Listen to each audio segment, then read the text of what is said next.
Hey babe, you glad we're up early and going for a ride? Yes, dear. Are you glad it's an hour away to just go look at a house?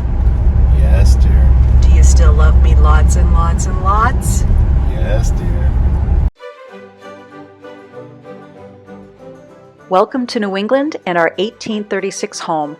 I'm Linda, and we have been lovingly restoring our home, which was once a two-family, back into a single-family home. I've been busy decorating it and remodeling it, but now that it's almost done, we're already searching for our next home, our forever home. But until we find it, won't you join me as I decorate and share some of my DIY tips? Some time in the garden.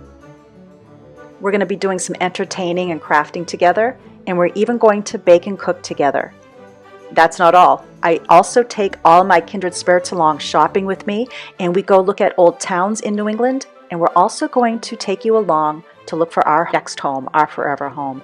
But until then, won't you join me for a dose of New England fine living, no matter how simple or grand that may be? Would you like to see what it's currently like going to an open house? Let's pretend an open house is ahead of us. We're actually at a shotgun start for a golfing event, but this is what it's like.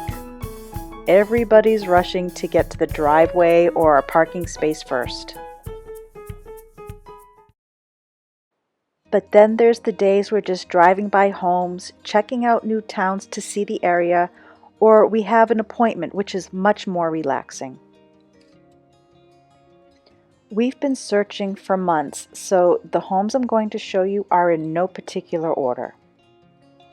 And I have another video coming on house hunting tips and selling tips at the request of many. Okay, now don't judge me after I share this, but I've been asked a lot if some of the homes I've been in are haunted. And I'm going to share this with you. Ever since I was little, I have been able to feel a certain type of energy, and I have some really cool stories I could share with you. Now, don't ask me which of these homes may still have some of that energy or residence, shall I say. My lips are sealed, and it's not a bad thing. And let me also tell you this, it's not only old homes that have residual energy, so I'm just going to leave you with that. Now, this home I'm sharing was a beautiful old home, beautiful barn, but it was just remodeled. It was actually purchased as an investment, and it was remodeled so much, but it was things that I wouldn't have done myself, so I couldn't unremodel it for the price they were asking. So this one we did pass on.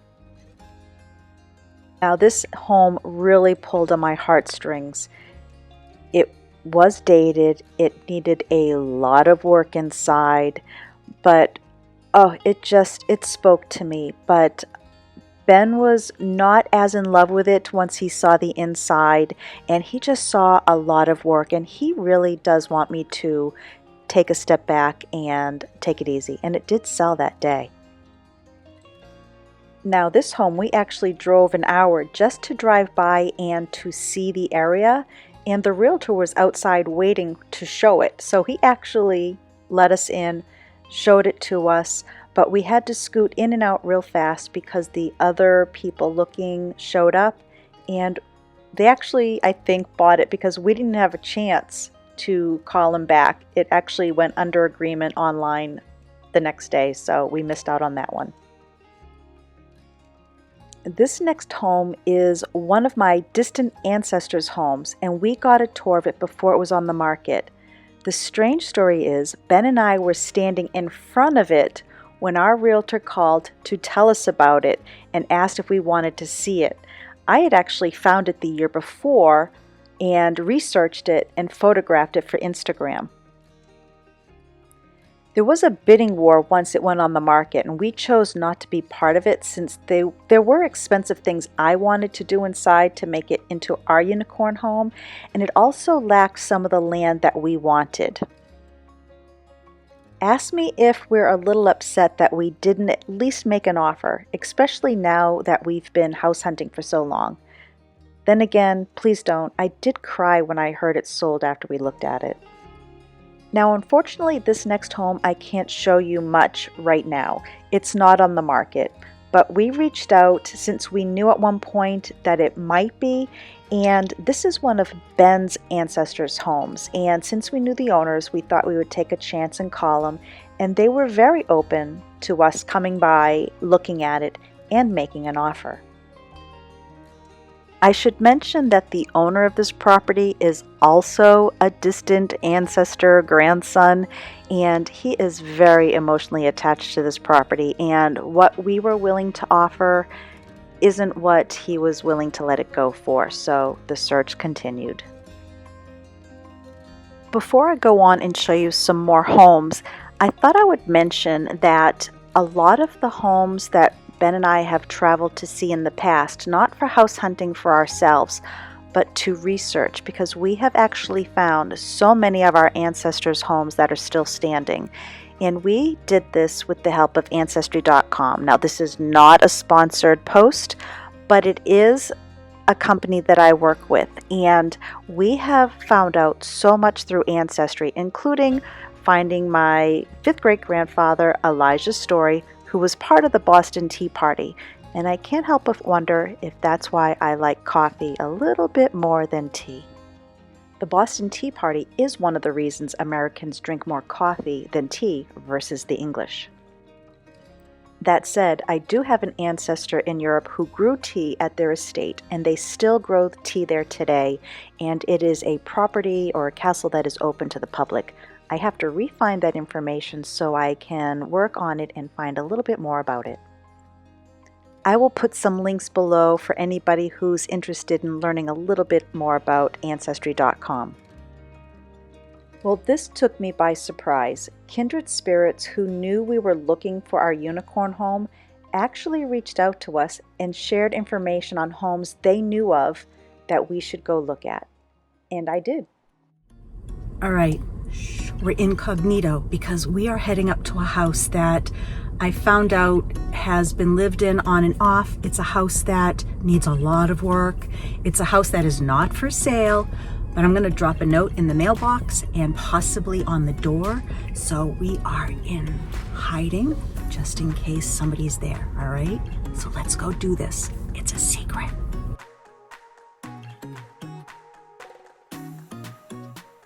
I have admired this house from afar, and I didn't know the history of it. I guess it was vacant for quite a while. It did get purchased, but it hasn't been moved in yet, and I've heard there is quite a bit of water damage inside. It needs new wiring, heating, plumbing, so it's probably way over our heads anyways, but I just had to find out. I dropped off the letter in a bag in the mailbox and then ran off like a little girl. So who knows what happens. They're probably going to either email me back and say, go pound sand, or I won't hear from them at all. Or you never know. They might entertain an offer. I'll let you know. I will definitely let you know. Our realtor spoke with one of the owners, and he said he was intrigued, but we have not heard anything since, and I'm not going to push someone to sell their home. At least they know there is interest. Another kindred spirit reached out and told me about this poor house that I'm going to show you in a moment, and I'm only going to show you one photo. I was actually at the end of the driveway, and somebody walking by also filled me in on a lot of information, and I guess the owner passed away. It's in a family trust, and only some of the family members come in the summer to enjoy the property, but they're not living there, and it is falling apart. There was even a porch on the front that was between the 2 bay windows, and it's gone now. You could see there was a door up top, and the doors just half fit on there. There was a huge bee's nest on the front, and this poor girl needs a lot of work. I don't think I would have it in me to fix it, but I did reach out. I actually got their address and sent a little note. Did not hear back from them either. Here are a few more homes that we looked at or drove by, And for one reason or another, they weren't for us. These first two that I'm showing you, they were very secluded, more secluded than what I wanted to be. We want a little more privacy than what we have now, but I don't want to feel so far tucked away that I'm lonely.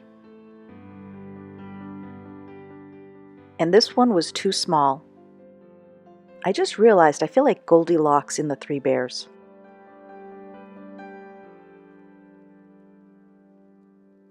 And some of you may have seen the whole home and garden tour for this property.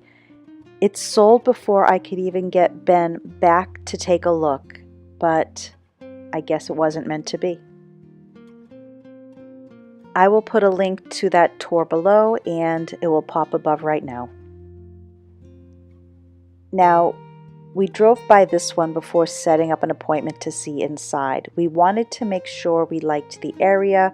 It's an area that we haven't researched yet, and I'm going to share more about researching towns in the future video. But we drove by this beautiful white colonial.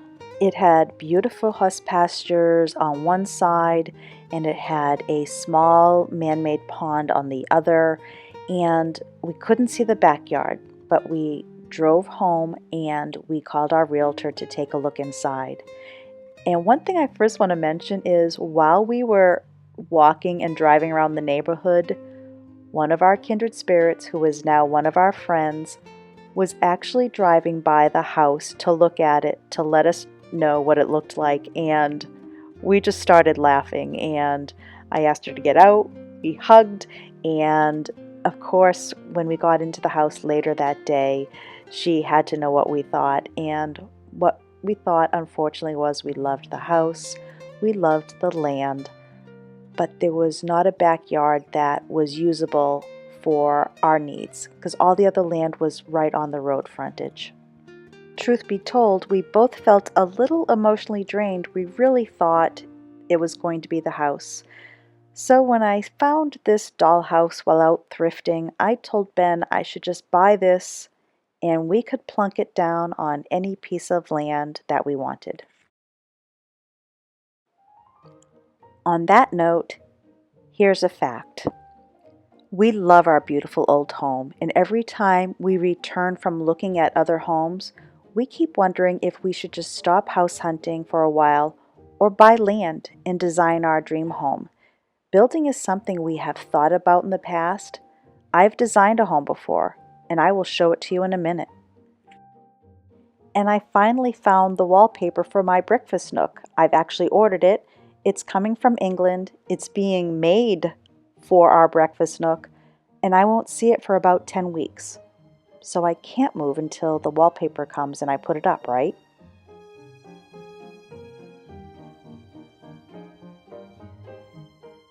So speaking of designing a home, I designed a home with my mother, and we actually did sketches and we handed it off to an architect, and then we had it built. I just want to show you here the exterior of the home, and it was the first new home that she's had. She lived in old homes that she remodeled with my father for almost her whole life.